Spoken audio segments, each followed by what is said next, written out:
जय गौ माता, जय ठाकुर जी। धनराज प्राकृतिक फार्म, नारायण भाई वसरा, गुजरात, राजकोट, उपलेटा। चलो आज हम नंदी के विषय पे ऊपर आगे एक और बात करते हैं और काफ़ी चौंकाने वाली बातें होगी। और हम अभी मेरी जानकारी से हिसाब से जो भी है और चर्चा नंदी पे ही शुरू करके रखेंगे, क्योंकि गौशाला का आधार स्तंभ है नंदी। और नंदी के बिना कुछ भी संभव नहीं है, शायद, जो मुझे रियलाइज़ हुआ है उस हिसाब से। तो चलो हम नंदी के विषय ऊपर बात करते हैं। ये हमारे दोनों नंदी रुद्रा और भद्रा। तो मैंने रुद्रा और भद्र को काफ़ी बार, कई बार प्रेजेंट किया हुआ है। अगर वाकई में मेरे नंदी, क्योंकि आप मैं जो बता रहा हूँ उसकी समकक्षा के हिसाब से अन्य ब्रीडरों ने जो किया है उसके हिसाब से आप तोल लीजिएगा। क्योंकि मैं आज जो प्रेजेंट कर रहा हूँ आपके सामने नंदी, ये हमारा रुद्र और भद्र, और आप लोगों ने मान भी लिया, बहुत ही बढ़िया है।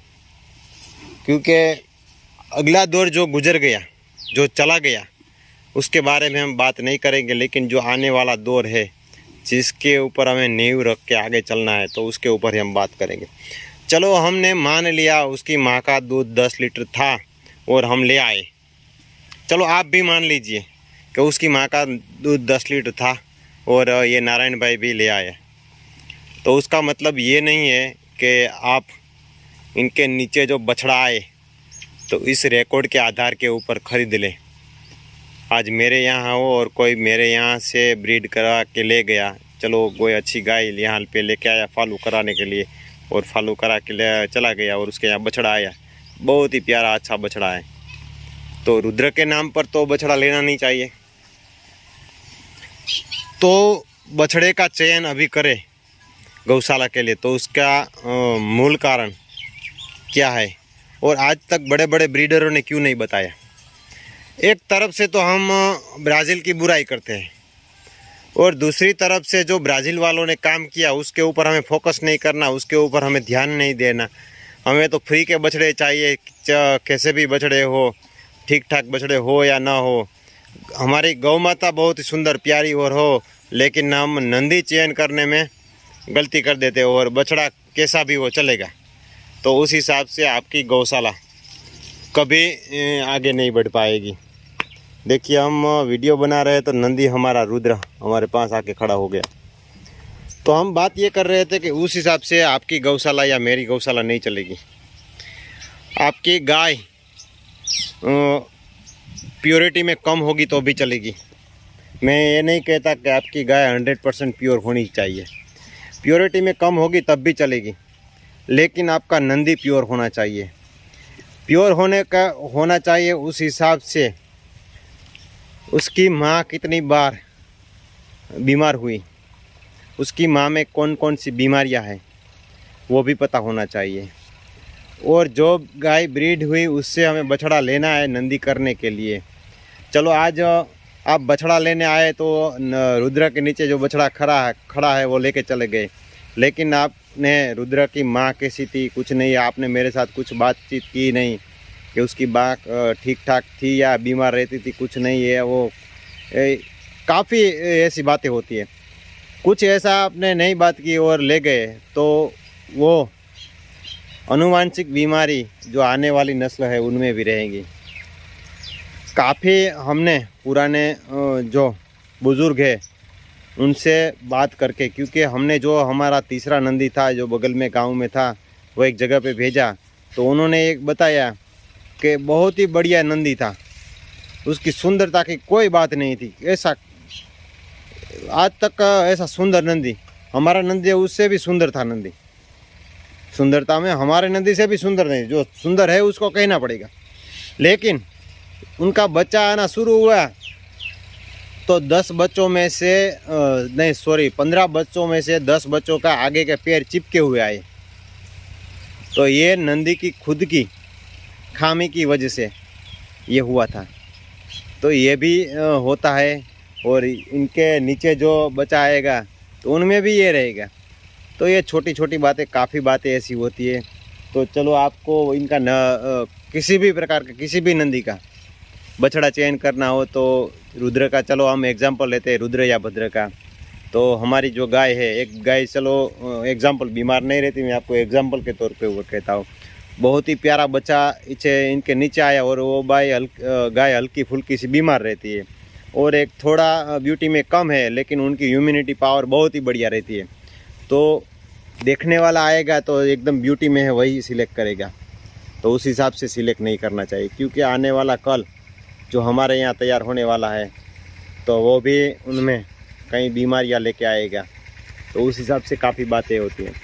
जो लोग प्रेजेंट करते हैं उन लोगों ने शायद किसी को छोड़ के, ब्रीडर को, उन्होंने उनकी नंदी की बछड़ी में इतना दूध आया किसी ने बताया होगा।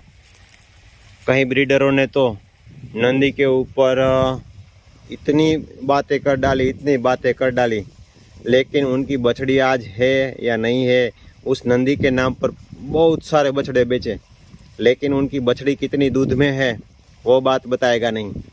तो गौशाला का आधार जो है, आपके यहाँ जो भी बछड़ी आए, एक तो ब्यूटी में आनी चाहिए और उनमें दूध आना चाहिए, तभी मेरा नंदी सक्सेस रहेगा। आज मैं लगातार 3 साल 4 साल तक नंदी प्रेजेंट करता रहूँ और उनके बाद उनकी बछड़ी आए, दूध ना आए, तो उनकी बछड़ी को मैं प्रेजेंट ना करूँ और उनकी सुंदरता के ऊपर, उनके ऊपर जो भी मेरे व्यूवर है आकर्षित होके रुद्र और भद्र बोलेंगे और सीमन में निकालूँ और उसके नाम पर बेचूँ, तो उससे बड़ा फ्रॉड में कुछ और नहीं, ये नहीं मानता। क्योंकि जिस प्रकार से हमें हमारा गोधन सुधारना है, चाहे छोटा किसान हो चाहे बड़ा गौपालक हो, सभी को अपना गोधन सुधारना है, ब्यूटी में लाना है, सुंदर दूध में लाना है, सब कुछ में लाना है। तो ऐसा चीटिंग हमें हमारे व्यूअर के साथ या हमारे कस्टमर के साथ नहीं करना चाहिए। जितनी जानकारी हमारे पास है वो सब कुछ जानकारी हम साझा करके चलें और अच्छे से अच्छा डेवलपमेंट हो, उसके बात के ऊपर चर्चा करें, तब भी सही रहेगा। बात पर हम विरोध करते रहते हैं, ब्राज़ील ये है, ब्राज़ील वो है। चलो हम मान लीजिए कि आपने वहाँ जाके देखा ब्राज़ील वालों ने क्या किया या नहीं किया, तो पहले जो हमने आंखों से नहीं देखा तो उसकी बुराई नहीं करनी चाहिए। उन्होंने क्या किया, क्या नहीं किया, क्या कर रहे हैं, उसके ऊपर ध्यान देना चाहिए। तो हमारे यहाँ काफ़ी लोग कहते हैं कि भाई पहले तो हमारे ज़माने में गायों में दूध था, अभी नहीं है। अरे अभी तो कहीं गौपालक ऐसे है, खुद गाय को पूरे दिन काजू बादाम खिला सकते हैं, तो फिर भी क्यों दूध नहीं आ रहा है? क्योंकि दोस्तों सिलेक्टिंग ब्रीडिंग के ऊपर ध्यान नहीं दिया गया।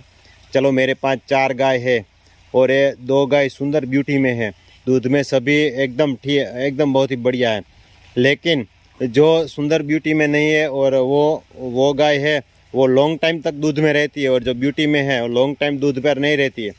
तो बछड़ा हमें लॉन्ग टाइम दूध पे रहती है, अच्छा दूध देती है और उसकी खुद की इम्यूनिटी पावर अच्छी है, तो उस हिसाब से हमें चयन करना चाहिए और उस हिसाब से हमें आगे बढ़ना चाहिए।